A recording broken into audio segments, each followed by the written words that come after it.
皆さんこんにちは。卓球の深すぎる用具の世界へようこそ。ケンジです。今日もね、誰も踏み込まないような用具の超ディープな地域を科学的な目線と圧倒的な熱量で聞きしらいていきたいと思います。そしてお相手はアシスタントのみさきです。視聴者様、よろしくお願いします。今日のテーマを聞いたとき、私、あまりの尖り方にワクワクが止まりませんでした。だって、知る人ぞ知る中国のエンジニアリング集団、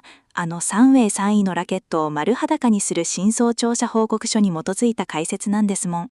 そう、ついにこの地域に切り込む時が来た。卓球の用具ってどうしても歴史のある大手ブランドのイメージ戦略やベテラン指導者の感覚論だけで語られがちだよね。でもそれじゃあ現代の粗大科学や物理法則に基づいた本当の姿は見えてこない。今回は公式の技術データや第三者の専門技術検証機関である TT ギアラボなどの厳密な実測データをベースにして完全に科学の言葉で彼らのテクノロジーを解剖していくよ。視聴者様、今回の動画は間違いなく永久保存版です。ケンジさんの脳内にあるギアオタ知識がかつてない情報密度とボリュームで大爆発しますからね。メモの準備はいいですか？ケンジさんの熱いマニアックトーク、最後までじっくりとお楽しみください。よし、それじゃあ早速最高に熱くてためになる3位ラケットの深淵なる世界へダイブしていこう。ケンジさん、まずはこの解説全体の核となる、私たちが思わず仰天してしまうような驚きの発見をいくつかギュッとまとめて視聴者様に教えてください。一体どんな真実が待っているんでしょうか？オッケー、みさきちゃん。今回の真相解説で明らかになった超重要な発見をいくつかピックアップして紹介しよう。まず一つ目は、アウターカーボンでありながら5枚合板のような玉持ちを実現するヤンカコードの魔法。表面の木材のヤンカコードをコントロールすることで、アウターのスピードとインナー以上のホールド感を両立できるという物理的事実なんだ。アウターカーボンなのに5枚合板みたいに玉をつかむんですか？そうだ。一般的なアウターラケットが表面に硬い鋼材を使うのに対して、サンウェイは災害層に極めて柔軟なアユース材を配置している。この材料選択によって強打の時に木材自体が高度な物理的クッションとして機能するんだよ。そして2つ目の大発見は、従来の圧伸構造を過去のものにする特許技術、イーブン構造多層均等化技術の真実。各層の厚みを精密に算出することで、打球時のエネルギー損失をゼロに近づけ、鋭く芯で伸びる破壊的な二足を生み出すんだ。バウンドした後にボールが加速するなんて、受ける相手からしたら恐怖でしかないですね。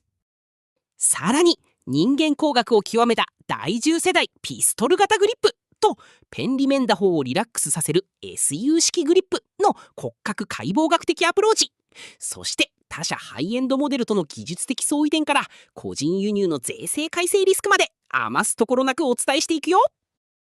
サンウェイっていうブランド、日本では大手の域に隠れがちですけど、そもそもどういう風に生まれたメーカーなんですか？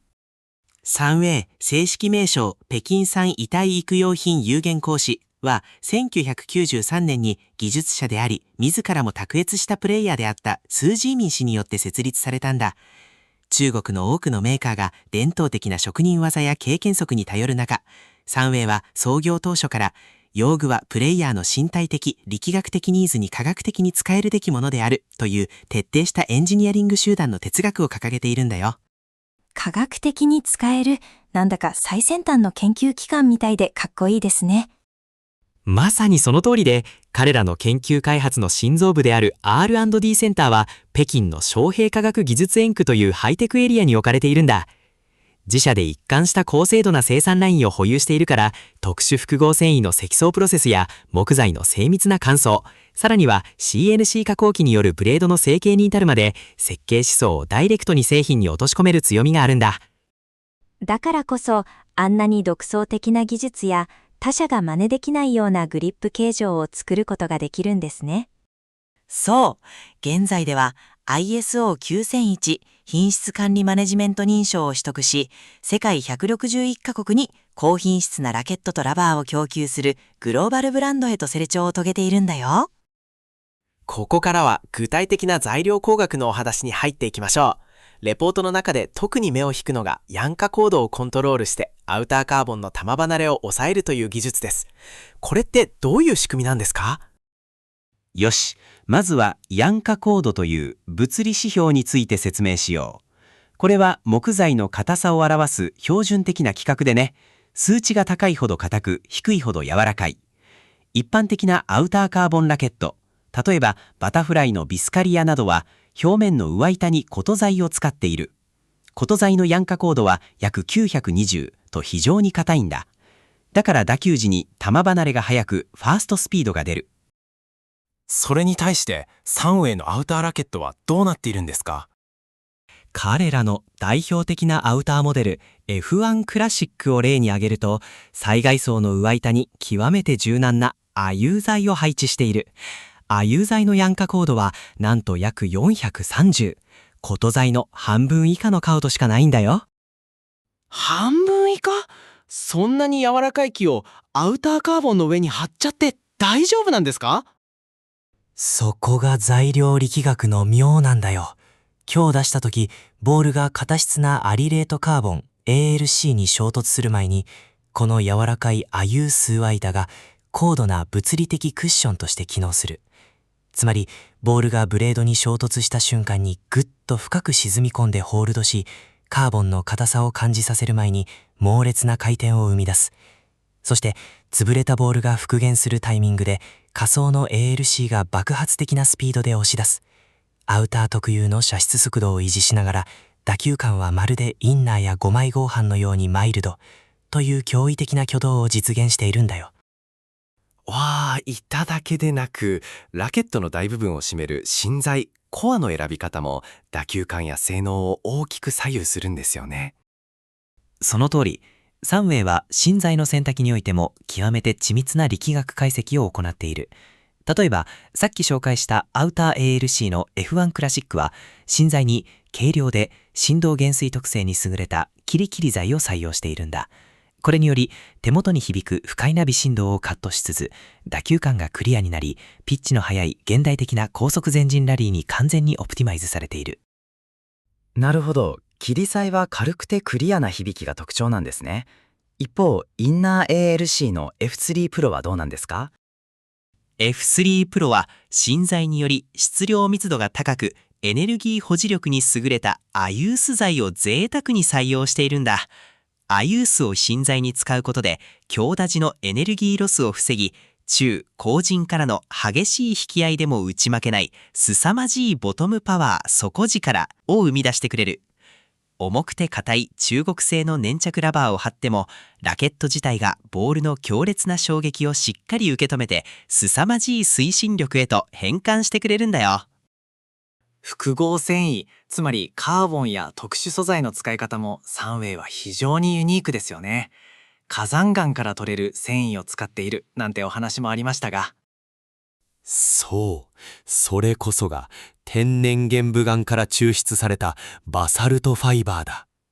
これはカーボンよりも硬さが抑えられていて、木材に近い非常にマイルドな振動と高い柔軟性を持っている。これを採用したサージブリーズなどは、カーボンラケット特有の金属的なカチカチ感が苦手なプレイヤーにとって、極上のしなりと高い射出エネルギーを両立する理想的な選択肢になっているんだ。さらに、バタフライの ZLC に相当する超高インパキ強度、高弾性を誇る PBO ファイバーなども積極的に採用している。素材が良くてもどう貼り合わせるかで性能が変わってしまいそうですが、そこは大丈夫なんですか？サンウェイはそこに冷感接着技術コールドグルービングや高密度熱プレス成形技術といった自社の高度な積層プロセスを導入している。熱による繊維や木材の劣化を極限まで防ぎながら、接着剤の厚みをミクロン単位で均一化することで、他社には真似できないクリアでスイートスポットの広いフィーリングを実現しているんだ。まさに自社工場で一貫生産しているからこそできる精密な職人技だね。続いてサンウェイが持っている非常に重要な特許技術、イーブン構造について解説をお願いします。これって従来のラケットと何が違うんですか？従来の多くのラケットは圧芯構造と呼ばれていて、中央にある芯材が外側の添え板や上板に比べて3倍から8倍もの厚みを持っているんだ。でもこの構造だと、強打の強い衝撃を受けた時に、中央の分厚い木材だけが局所的に大きく変形してしまい、層と層の間で不均一な歪みが発生する。これが結果として不要な高超波振動や熱エネルギーとしての損失、ロスを招いていたんだよ。せっかくフルスイングしてもラケットの内部でエネルギーが逃げてしまっていたんですね。そうなんだ。それに対してサンウェイのイーブン構造多層均等化技術は、角木材レイヤーや特殊素材の厚みをミクロン単位で極めて精密に算出し、打球時に全ての層が均等にたわむように設計されているんだよ。すべての層が一緒に均等に曲がる。この均等変形プロセスによって、ラケット内部の微細なブレや摩擦によるエネルギー損失が劇的に低減する。打球時に余計なブレがないから、インパクトの力がそのまま 100% ボールへと伝わるんだよ。このクリーンなエネルギー伝達こそが、イーブン構造が特許を取得している最大の理由なんだ。レポートの中に何やら難しそうな物理の方程式が出てきました。1足と2足、そしてエネルギー損失の関係について、ケンジさん、理系オタクの血をたぎらせて分かりやすく解説してください。よし、来たね。サンウェイのエンジニアリングチームは、ラケットから射出されるボールの物理モデルを次の力学方程式によって厳密に定義しているんだ。V アウトイコール V イン×E レストマイナス F ロス。ここで V アウトはボールがラケットから飛び出す瞬間の一足初速を指す。そして V インは打球前の進入速度。E レストはブレードの弾性反発係数。そして最も重要なのが F ロス、つまりエネルギー損失因子だ。エネルギー損失因子？これが引かれることでボールのスピードが落ちてしまうんですね。その通り、一般的な高反発カーボンラケットは一速を高めるために反発係数を極限まで引き上げる設計をする。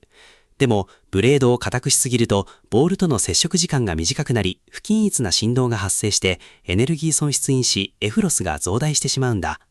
初速は速いけれど、ボールの回転量が不足し、相手コートにバウンドした瞬間に空気抵抗で失速してしまう。これが2速、バウンド後の伸び、加速の低下を招く原因なんだよ。せっかく速い球を打っても、相手コートで失速してくれたら、待ってましたとばかりにカウンターされちゃいますもんね。しかし、イーブン構造を応用したマルチカーボンテクノロジーでは、ごく薄のソフトカーボンシートと多層木材を交互に積層し、ドミノが連鎖するように変形させるイニシアチブドミノバランス理論を適用している。これにより、ボールを潰して掴む時間を100的に伸ばしながら、不要な微振動を完全に吸収して、エネルギー損失因子 F ロスを極限までゼロに近づける。結果として射出されたボールは強烈な全身回転を帯び、相手コートの深応で急激に沈み込み、バウンド後に鋭くホップするように加速する破壊的な2速を獲得することになるんだよ。サンウェイといえば卓球界で知らない人はいないあのピストル型ラケットですよね。見た目のインパクトがすごすぎてレクリエーション用かと思いきや、実はものすごく真面目な人間工学と運動生理学の結晶なんですよね。そうなんだ。あれを色物扱いするのは大間違い。特に最新の第10世代ピストル型ラケットは、卓球における関節解剖学を完璧に融合させた公式競技対応のブレードなんだよ。従来の直線的なグリップを握るとき、人間は打球面の角度をニュートラルに保つために、手首の頭骨、尺骨関節や前腕の筋肉を常に不自然に緊張させていなければならないんだ。確かに手首を少し内側に折るようにして面を作ったりしますよね。ずっとやってると結構疲れます。だよね。でもこの第10世代ピストル型エコーやフロスターなどは、グリップを握り込んだ際に人差し指と中指を専用の開口部に通して保持する。この立体的な構造によって手首の関節は人間が最も力を抜きやすく、自然な状態である解剖学的静止に固定されるんだ。打撃点であるスイートスポットが前腕の骨の直線的な延長線上に完璧に一致するんだよ。骨の延長線上に打球ポイントが来る。それって手のひらで直接ボールを打つような感覚ですか？まさにそれ。この設計がもたらす運動学的効果は絶大で、特にバックハンドのストロークにおいて無駄なひねりや予備動作を完全に排除できる。フォアとバックの切り替え速度が劇的に向上し、打球エネルギーの伝達効率が最大 15% 向上することが実証されているんだ。さらに親指が接する部分にアンチローテーションパームサポートという突起を配置することで、強打を受けた時のラケットの微細なブレやねじれを完全に抑制している。ブロックや短いストップなどの操作性も極めて高いんだよ。ペンの選手、特に中国式ペンホルダー CS で略面、裏面打法、RPB に取り組んでいるプレイヤー向けにも素晴らしいグリップ技術があるんですよね。そう、それが数スタイル、数式ラケットだ。ペンホルダーの裏面打法って手首を大きく内側に巻き込んでボールをすり上げるから、人差し指の付け根に強い旋断、ストレスがかかって関節がものすごく痛くなったり可動域が制限されたりするんだよね。プロの選手でも人差し指のところに分厚いタコができたり、削り方をミリ単位で調整したりしていますもんね。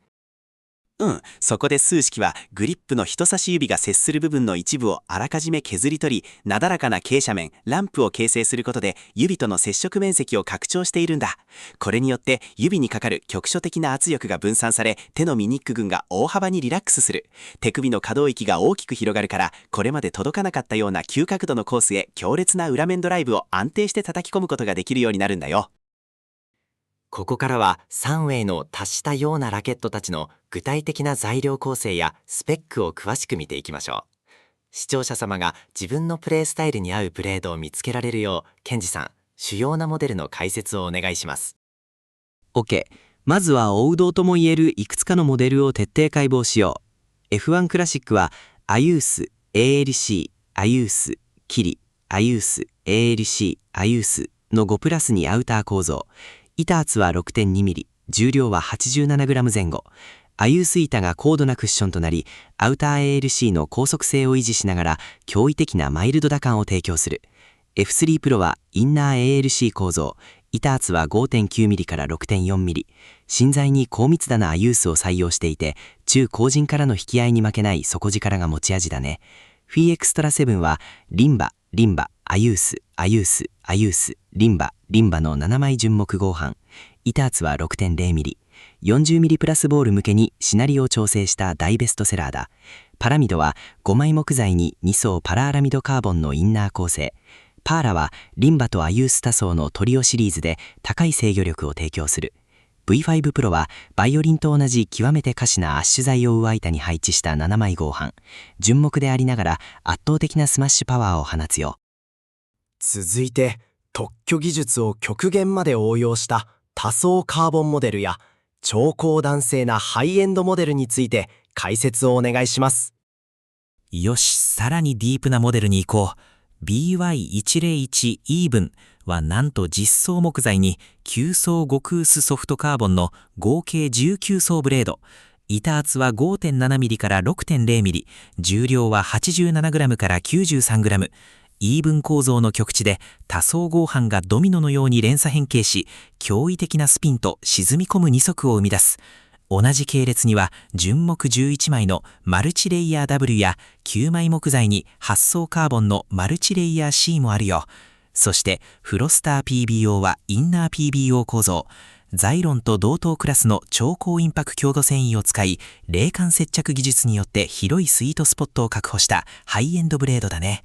フロスタープロは琴と PLC のアウター構造でコントロール性能を誇る。ベルディインナーはインナー ALC 構造。板厚は 5.9mm。ビスカリアのスピードと強氷流5の強烈なつかみを融合させた最高クラスの最新ラケットだ。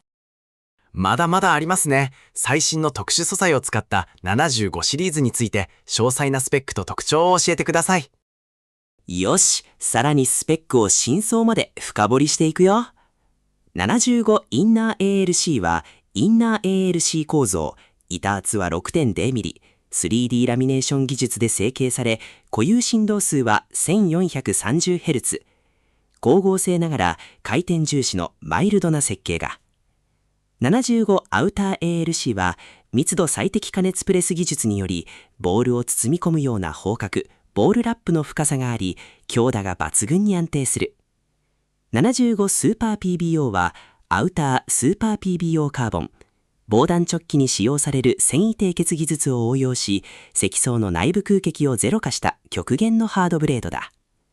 75.1 レッド ALS は板圧 5.8mm、バウンス振動数が 1564Hz と非常に高く、直線的で超高速な弾道を実現している。75G インナー GALC は日本クラレ社製のグリーン ALC を採用。高い伸縮特性によりインパクト時のエネルギーを最大に蓄積して放つよ。まだまだ個性的なモデルが続きますね。新鋭のサージシリーズや異質用の非対称ラケットについてもスペックと特徴を教えてください。 OK、 まずは最新のサージシリーズの3モデルから。サージブリーズは5+2アウターバサルト構造、板圧は 6.1mm、火山岩から抽出された玄武岩繊維によりしなやかさと高い反発力を両立させている。サージニトロは独自のニトロコア技術を採用したアウター ALC、 前陣でのピッチの速い展開で凄まじいパワーを発揮する。サージプリズムはインナー ALC 構造、ソフトな打感のイエロー ALC を使用し、高いスローアングルを形成するためループドライブが極めて安定するんだよ。ツーフェイス ALC はフォア攻撃面 ALC ヒノキとバック守備面黒くるみバルサで異なる積層とコア比率を60対40で非対称化したい必要。フォアの決定力とバックの絶対的な減衰ブロックを両立している。そしてフェザーカーボンは平均重量が驚異の 73g から 75g、 あらかじめファクトリーシーリング加工が施されている超軽量高反発ラケットだね。ここからはサンウェイのラケットが他社の超有名ハイエンドモデルと比べて力学的にどう違うのかガチンコ比較をしていきましょう。まずは7枚合板の普及の名作スティガのクリッパーウッドとサンウェイのフェクストラ7の比較です。よし、ここは用具マニアにとって最高に熱いパートだ。スティガのクリッパーウッドといえばセルロイドボール時代から世界のトップ選手に愛されてきたまさに7枚合板の王道中の王道だよね。でも材料力学的に見るとクリッパーウッドはセルロイドボールの規格に合わせて設計されているため板圧がやや厚く全体的にかなり硬く作られているんだ。これを現代の重くて回転がかかりにくい 40mm プラスプラスチックボールで使用するとボールをつかむ前に弾き出してしまい回転をかけるためのしなりが不足するという問題が発生していたんだよ。伝統的な名作だからこそ現代の新しいボールに対しては少し噛み合わない部分が出てきてしまったんですね。そう、そこでサンウェイのフェクストラ7だ。彼らはこの伝統的なノルディック北欧合板構造を精密にサンプリング分析しながら板圧を極めて精妙に 6.0mm に抑え、さらに木材の乾燥プロセスとレイヤー同士を貼り合わせる接着プロセスを40プラスポリボールに最適化して完全に再設計したんだ。このミリ単位の調整によって強打時にブレードが心地よくしなり、長いボール保持力球持ちが生み出される。木材本来の豊かな打球感を手元に伝えながら40プラスポリボールに対して圧倒的な回転量と伸びる2速を与える現代卓球のための完璧なアップデートモデルになっているんだよ。続いてアウターカーボンの世界的ベストセラーバタフライのビスカリアとサンウェイの F1 クラシック、そしてフロスタープロの比較です。ビスカリアに勝てるアウターなんて本当に存在するんですか？バタフライのビスカリア板圧約 5.7mm 上板琴材は打った瞬間に金属的なファーストスピードを叩き出す世界中のプロが愛用する標準機だ。これに対してサンウェイの F1 クラシックは板圧を 6.2mm とやや厚く設定しながら災害層の上板を非常に柔らかいアユース材ヤンカコード約430に置換したアウター ALC なんだ。ビスカリアがインパクトの瞬間に球球の速さを示すのに対し F1 クラシックは極めて低いヤンカコードの上板がボールが当たった瞬間の衝撃波を優しく包み込むように吸収するんだ。アウターなのにボールがラケットにしっかり吸い付く感覚があるんですね。そう、ボールをしっかり潰してスピンをかけた後、分厚いブレード&仮想の ALC が爆発的な復元エネルギーを解放する。これはね、バタフライ社が最新アプローチとして発表したアウターフォース ALC と物理構成や積層順序、板圧が完璧に一致する先駆的な設計思想なんだよ。さらにビスカリアの古都浮いたアウター ALC のフィーリングが欲しいプレイヤーに向けては、日本製の精密なポリアリレーターボンも使用したフロスタープロが用意されていて、こちらは霧芯材の振動減衰を生かしてビスカリアを上回るコントロールの扱いやすさを提供している。王道アウターに対してもサンウェイは2つの異なる材料工学的アプローチで回答しているんだ。続いて最高峰のインナー特殊素材バタフライのインナーフォースレイヤー ZLC とサンウェイのフロスター PBO および75スーパー PBO インナーのガチンコ比較です。バターフライのインナーフォースレイヤー ZLC 板圧約 5.7mm はインナー構造に高弾性な ZLC を配置することでしなりと最大の回転量を両立させる黄金比を確立している。これに対してサンウェイのフロスター PBO や75スーパー PBO は日本製のスーパーファイバーと同等のインパク強度を持つ PBO ファイバーをインナーに積層しているんだけど、決定的な違いは板圧 5.9mm という戦略的設計にあるんだ。5.7mm と 5.9mm、たった 0.2mm の差ですけど、これがそんなに大きな違いを生むんですか？この 0.2mm が現代の 40mm プラスプラスチックボールにおいては天と地ほどの差を生む。40mm プラスの重くて硬いボールを相手コートからパワードライブで打ち込まれたとき、5.7mm という薄いインナーブレードだとインパクトの衝撃が強すぎてブレード全体が負けてしまう、いわゆる底抜けパワー負け現象が発生しやすいんだ。しかしサンウェイの 5.9mm 設計は十分な支持合成を保持しているから、相手の強打を確実に跳ね返し強烈なカウンタードライブを弾き出す。掴んで回すインナーの特性を限界まで発揮しながら打ち負けない絶対的なパワーをプレイヤーに保証するんだよ。最後は中国の絶対王者高速機 DHS のフラッグシップ強氷流5、そして他社の最先端カーボンラケットとサンウェイのインナーの比較です。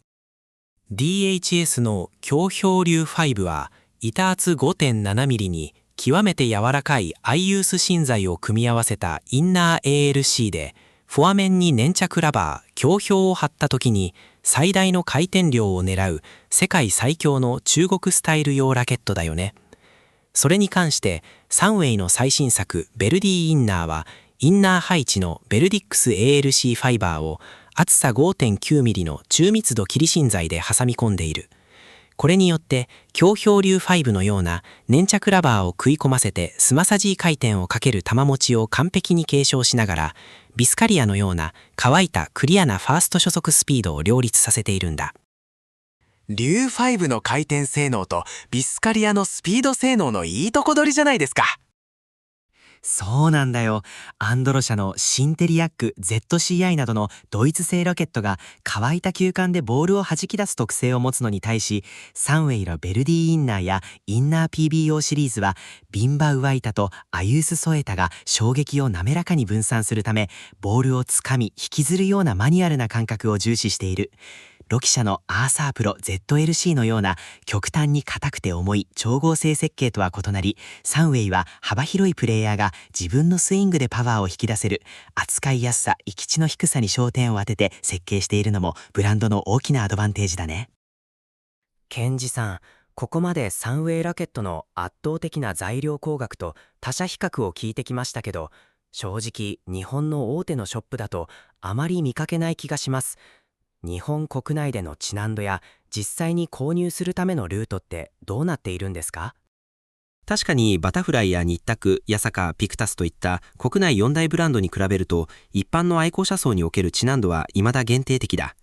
しかし、用具マニアや中国製粘着ラバー、強氷などの性能を 100% 引き出すための硬質な合板、インナー構成も模索するシニア、ジュニアのこだわりは上級者層の間では極めて高い信頼と熱狂的な支持を獲得しているんだよ。やっぱり知る人ぞ知る高性能ブランドなんですね。実際に手に入れるための調達経路は主にどんなチャンネルがありますか？主に3つのルートに整理される。第1は、サンウェイスポーツのグローバル公式ウェブサイトから直接個人輸入する D2C ルート。中間マージンがない適正価格で購入でき、世界中どこへでも無料の国際配送サービスを提供している。さらに、後で詳しく話す重量指定サービスもダイレクトに依頼できるため、最も確実な正規品を入手する手段だ。第2は、アリエクスプレス内の公式直営ファクトリーショップ経由での調達。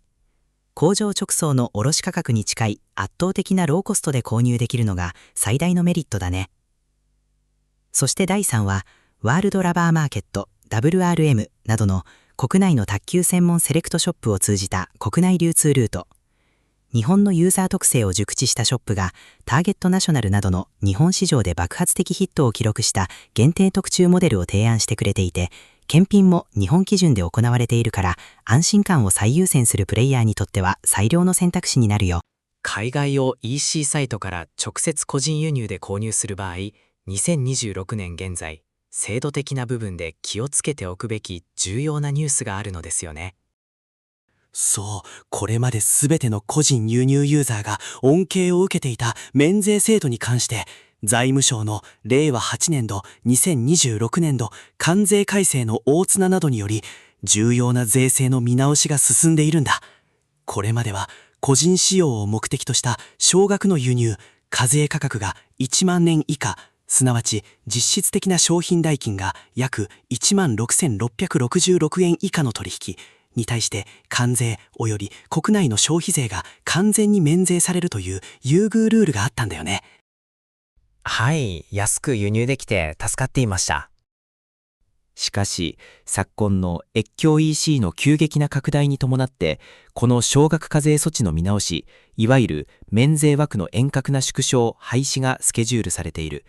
これにより、2026年後半以降は、たとえ1万円前後の安価なラケットやラバーを個人輸入する場合であっても、日本通関時において別途、国内消費税や運送会社の代行通関手数料が追加で印課されるリスクが極めて高くなっている。海外 EC で購入する際は、表示されている商品代金だけでなく、これらの追加コストを加味した実質的な最終調達コストを算出することが必須条件だね。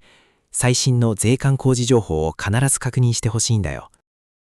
さあ、ケンジさん、すべての各論を網羅したところで、いよいよメーカーやベテランプレイヤーが教えてくれない卓球の真実について、科学のメスを入れて徹底的に総括していきましょう。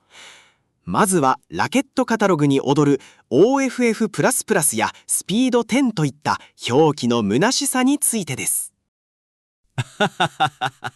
これはね、大いなるマーケティングの虚妄なんだよ。実は卓球ラケットにおけるスピード性能や OFF++ といった定的的評価には業界共通の客観的な工業規格が一切存在しない。A 社の OFF と表記されたラケットが B 社のオールプラスより遅いなんてことは日常茶飯事なんだ。卓球ラケットにおける物理的な初速や打球間のカードを決定づける支配的因子は、オシロスコープなどでラケットを金属球で叩いた際に発生するバウンス振動周波数ヘルツなんだよ。サンウェイは感覚的な評価を排し、固有振動数を 1430Hz から 1450Hz などと厳密にヘルツ計測して設計基準としているんだよ。続いて、多くのベテラン選手が信じて疑わない3万円を超える高級ラケットでなければ世界レベルのボールは打てないという高級ブランド振興の嘘についてです。これも材料工学の観点から言えば非常に冷酷な事実がある。ラケットの原価に占めるアリレートカーボン ALC や PBO ファイバー、ザイロン同等品といった特殊繊維の素材調達コストは製品の末端価格から見れば極めて微小な割合に過ぎないんだ。同一の物理性能を持つラケットがこれほど極端な価格差で並ぶ現状こそが卓球界最大のマーケティング的盲点なんだよ。高額ブランド料の正体は世界トップ選手への莫大な契約スポンサー料、広告宣伝費、そして何十にも及ぶ中間流通マージンに他ならないんだ。そしてもう一つの嘘。ドライブを極めるならインナーカーボン以外に選択肢はない。アウターは球離れが早すぎて回転がかからないというベテラン指導者の定説についてです。それも物理的に大きな矛盾をはらんでいる。接触特性を決定づける第一の支配的因子は、特殊素材がインナーに入っているかアウターに入っているかではなく、ボールが最初に衝突して摩擦を起こす最外層の木材のヤンカコードなんだ。サンウェイが F1 クラシックで証明したウワイターユースヤンカコード約430というアプローチは、アウター構造であってもインナー以上の驚異的な球持ちと弧線の高さを担保しつつ、アウター本来の圧倒的な初速を両立できることを完全に物理的に証明している。木材の乾燥プロセスや接着樹脂の柔軟性を現代基準に最適化してシナリオを取り戻したフェクストラ7のような現代設計ラケットの方が、往年の高額なオリジナルモデルよりもはるかにパフォーマンスが高いのが現代卓球の現実なんだよ。いよいよメーカーやベテランプレイヤーが教えてくれない真実について総括し、視聴者様のリアルな質問に対しても回答していきましょう。オフプラスプラスなどの表記や高級ラケット進行について教えてください。まず、オフプラスプラスなどの表記には業界共通の客観的な工業規格が一切存在しない。芯のスピードを決定づけるのは、ブレードを金属球で叩いた時のバウンス振動数、ヘルツだ。サンウェイはこれを厳密にヘルツ計測して設計している。次に、高級ブランド進行だが、特殊素材の調達コストは実はラケットの価格から見れば極めて微小な割合だ。物理的に同一の最高級素材を使用しながら、サンウェイ製品は大手ブランドの約3分の1という適正価格で買えるんだ。残りの大部分はスポンサー料や宣伝費、中間マージン、いわゆるブランド料に他ならない。ドライブをかけるならインナー一択、アウターは回転がかからないという指導者の定説も物理的矛盾をはらんでいる。接触特性を決定づけるのは最外層木材のヤンカコードだ。F1 クラシックのアイウース上板はアウター構造でありながらインナー以上の球持ちと弧線を両立できることを完全に証明している。アリエクスプレスで安価な別名モデルがあるが本物か？いや、ピストル型はブロックが難しいという質問にはどうですか？前者は中国の大手ディーラーが独自仕様で特注して並行輸出しているパラレルバリエーションだ。本物はパッケージ裏のホログラムを公式サイトの紹介システムに入力すれば一発で判別できるよ。後者のピストル型は最新の第10世代ピストルラケットでエルゴノミックフィンガー構造を改良し、人差し指と中指の干渉部分に微小な遊びスペースを設けた。これにより指先と手のひらの圧力だけで面角度をミリ単位で微調整できるようになったんだ。天然木材はどうしても密度、含水率で最大 7g 前後の個体差が生じるが、サンウェイ公式 D2C の重量選別指定オプションを使えば解決する。卓球用具は情緒的な言葉ではなく純粋な物理学だ。エビデンスに基づいて最高の一本を選び抜いてほしい。熱い解説をありがとうございました。今回の解説で材料工学の凄さにしびれたという方は、ぜひ高評価とチャンネル登録をお願いします。それではまた次回の用語解析でお会いしましょう。科学を味方につけて最高の卓球ライフを。お相手はケンジと美咲でした。バイバーイ。バイバイ。